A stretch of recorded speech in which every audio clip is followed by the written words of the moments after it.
Congratulations on the 20 years, by the way. Oh, thank you. Where does the time go, right? Right out the window. I think it's great that we're celebrating this album like 20 years down the line. And when I think of Hybrid Theory, I still think of it like as an album as a whole. But I feel like right now we live in a very track-driven world. So I just wanted to figure out like, what do you think about that? And what do you think is going to be the future for the album? People still make albums. You know? Yeah, I feel like as artists, the end goal is always you still think of it like as a long-term album campaign. Yeah, and everyone's different. I mean, sometimes we have a single mentality. You know, we might be doing a soundtrack, which is just one song kind of thing. You know, I love certain albums because they tell a story. You know, it's a body of work, and there's ideas that connect to each other, and they're all different how those came about.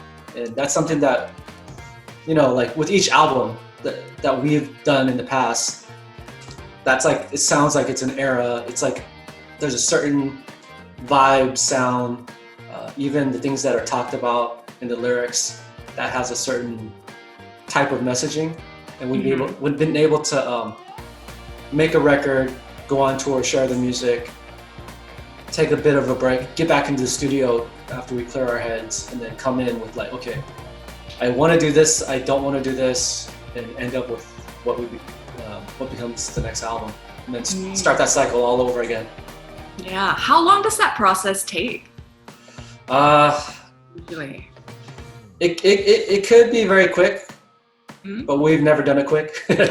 So for us, it's taken, I don't know, a year, sometimes longer than a year to just write and record the record. Yeah. So what made you get into filmmaking? You know, when was it that you decided that you wanted to do that, or you found an interest in it? So I think it started from my love for graphic novels and comics. You know, just growing up, you know, reading things like X-Men. Oh yes. Probably in the 90s, you know, everything from Image Comics back then, which got me into art. So I wanted to. That got me to wanting to be a comic book artist, then eventually wanting to become an illustrator. So I went to art school. Brilliant. For about a year, and that's actually where I met Mike. So that's where the kind of the early days of what eventually turned into us making music together.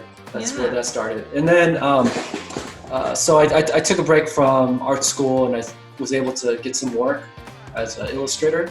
So that's where I started working on movies on the pre-production side, whether it be storyboarding or designing special effects and characters and creatures. So I did that for a few years, and just being in that environment, I learned a lot. I knew nothing about filmmaking, but these are all the early stages of making a movie. So I learned the process and quickly became interested in learning more about that process to see a drawing turn into real life. Come to life. Yeah. That's cool. Thank you so much for chatting with us. Yeah, thank you. I like your kitchen. I know, it's like we're all working from home now, right? And I live like in a little 1-bedroom apartment. So it was either like here or like from my bed, which would be like the ultimate work from home situation. Oh, yeah. No, it's great. All the stuff on the fridge just like, it brings life to the environment. It's nice. That's good. I'm glad you think so.